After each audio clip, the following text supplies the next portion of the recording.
Welcome to of the record. Andhra Pradesh ఉప ముఖ్యమంత్రి Janasena party అధ్యక్షులు పవన్ కళ్యాణ్ ఒంగోలు పర్యటనపై వార్తలు తెగ వైరల్ అవుతున్నాయి.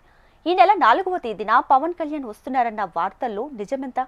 ఇంతకీ జనసేనాని ఒంగోలు వస్తున్నారా లేదా? వస్తే సరే, అసలు టూర్ స్కెడ్యూల్ వాయిదా పడిందా?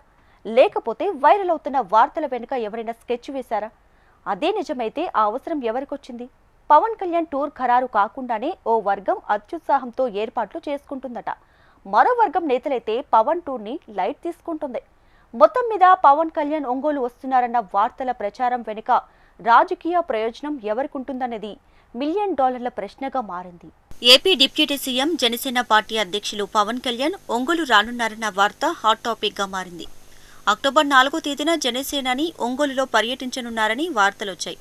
అంతేకాకుండా మాజీ మంత్రి బాలినేనితో పాటు జనసేన పార్టీ ముఖ్య నాయకులతో ఆయన 2 గంటలకు పైగా సమావేశమవుతారన్న వార్తలు కూడా వినిపించాయి.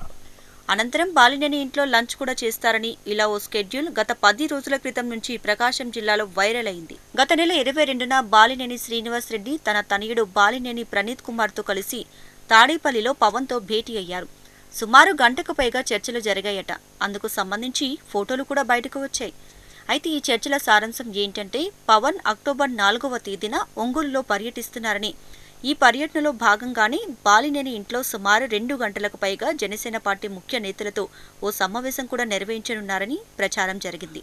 అంతేకాకుండా ఈ సమావేశం అనంతరం కూడా జనసేన జిల్లా అధ్యక్షుడు ఎవరు అనే విషయంపై క్లారిటీ వస్తుందని ప్రచారం జోరుగా జరిగింది. ఇంతకీ జనసేన చీఫ్ పవన్ నిజంగా అక్టోబర్ 4వ తేదీన ఒంగోలు పర్యటన ఉందా లేదా అనే విషయంపై జిల్లా జనసేన పార్టీ నాయకులు కార్యకర్తల్లో ఓ అనుమానం నెలకొని ఉంది. అయితే అధినేత రాక కోసం ఏర్పాట్లపై కూడా ఎక్కడా ఎటువంటి స్పందన లేకపోవడంతో జిల్లాలో జనసేన పార్టీ నాయకులు ముఖ్య కార్యకర్తలు ఒకరికొకరు ఫోన్లు చేసుకుని అధ్యక్షుడి పర్యటన ఉందా లేదా అనే సమాచారంపై చెవులు కొరుక్కుంటున్నారు. పవన్ టూర్కి సంబంధించి ఓ క్లారిటీ లేక జిల్లా జనసేన పార్టీలోని ఓ వర్గం తలలు పట్టుకుంటుందట. 4వ తేదీన పార్టీ అధ్యక్షులు వస్తున్నారంటే కనీసం ఓ వారం ముందు నుంచే ఏర్పాట్లు, జన సమీకరణ, ఫ్లెక్సీల ఏర్పాట్లు వంటి హడావుడి ఉంటుంది కదా అని కొంతమంది చర్చించుకుంటున్నారట. అయితే 4వ తేదీన నిజంగా పవన్ కళ్యాణ్ ఒంగోలు పర్యటనకు సంబంధించి ఇంతవరకు అధికారికంగా ఎటువంటి సమాచారం అయితే లేదట. గత నెల 22వ తేదీన బాలినేని ఆయన తనయుడు పవన్ కళ్యాణ్ ను తాడేపల్లిలో కలిసిన మాట నిజమే. కానీ పవన్ ఈ నెల 4వ తేదీన ఒంగోలు పర్యటనకు సంబంధించి క్లారిటీ అయితే పార్టీ అధికారికంగా ఇవ్వలేదట. ఓ వర్గం కావాలని ఈ ప్రచారం చేసిందని జనసేన పార్టీలోని మరో వర్గం చర్చించుకుంటుందట. ఇలా ఏకంగా పవన్ కళ్యాణ్ టూర్ పైనే అయోమయానికి గురి చేసే ప్రచారం చేయడం ఇదో రాజకీయ ఎత్తుగడినని రాజకీయ విశ్లేషకులు గుసగుసలాడుతున్నారట. ప్రకాశం జిల్లాలో పాత జనసేన, కొత్త జనసేన అనే 2 వర్గాలు బయటకు కనిపిస్తున్నా ఈ 2 వర్గాల్లోనూ మళ్లీ అంతర్గతంగా చిన్న చిన్న గ్రూపులు కూడా ఉన్నాయట. జిల్లా జనసేన పార్టీలో కార్యకర్తల కంటే నాయకులు ఎక్కువ ఉండటంతో ఈ గ్రూపులు నడుస్తున్నాయనేది రాజకీయ విశ్లేషకుల వాదన. ముందు నుంచి ఉమ్మడి ప్రకాశం జిల్లాలో జనసేన పార్టీ అంటే రియాజ్ అనేది అందరికీ తెలిసింది. పార్టీ పురుడు పోసుకున్న రోజు నుంచి పార్టీ జెండా మోస్తున్న వ్యక్తి రియాజ్ వర్గాన్ని పాత జనసేనగా, ఆ తర్వాత పార్టీలో చేరిన బాలినేని వర్గాన్ని కొత్త జనసేన వర్గంగా పిలుస్తున్నారు. జిల్లా జనసేనలో పాత జనసేన వర్గానికి, కొత్త జనసేన వర్గానికి వర్గపోరు నడుస్తుందన్న వాదన లేకపోలేదు. ఈ సందర్భంలో గత కొద్ది రోజుల క్రితమే జనసేన ప్రస్తుత జిల్లా అధ్యక్షుడు రియాజ్ కి ఓడా చైర్మన్ పదవిని ప్రభుత్వం అప్పగించింది.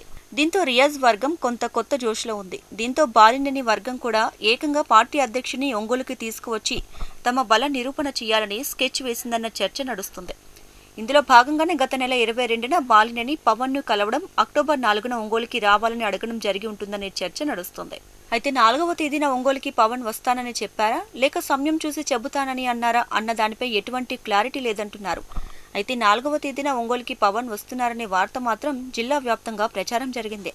దీంతో 4వ తేదీనే నిజంగానే పవన్ ఒంగోలుకి వస్తున్నారని అందరూ భావించారు. 4వ తేదీ సమీపిస్తున్న నేపథ్యంలో పవన్ పర్యటనకు సంబంధించి ఏర్పాట్లపై ఎటువంటి అడుగు ముందుకు పడకపోవడంతో ఓ వర్గంలో టెన్షన్ మొదలైంది.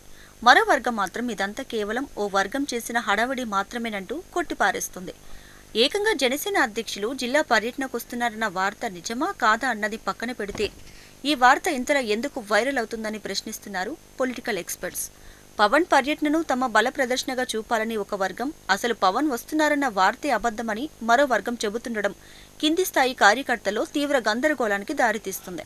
పవన్ టూర్ విషయం అలా ఉంచితే జిల్లా జనసేనలో 2 వర్గాలు ఉండటం, అందులో పిల్ల గ్రూపులు ఏర్పడటం అంతా విడ్డూరంగా ఉందంటున్నారు. ఉన్న కొందరు కార్యకర్తలు ఇలా గ్రూపులుగా విడిపోతే పార్టీ ఎలా బలోపేతం అవుతుందన్న ప్రశ్న ఎదురవుతుంది. ఏది ఏమైనా పార్టీ నేతలు, కార్యకర్తల్లో ఇంతలా నెలకొన్న గ్యాప్ని అధిష్టానమే జోక్యం చేసుకుని సరిదిద్దాలని రాజకీయ విశ్లేషకులు అభిప్రాయపడుతున్నారు.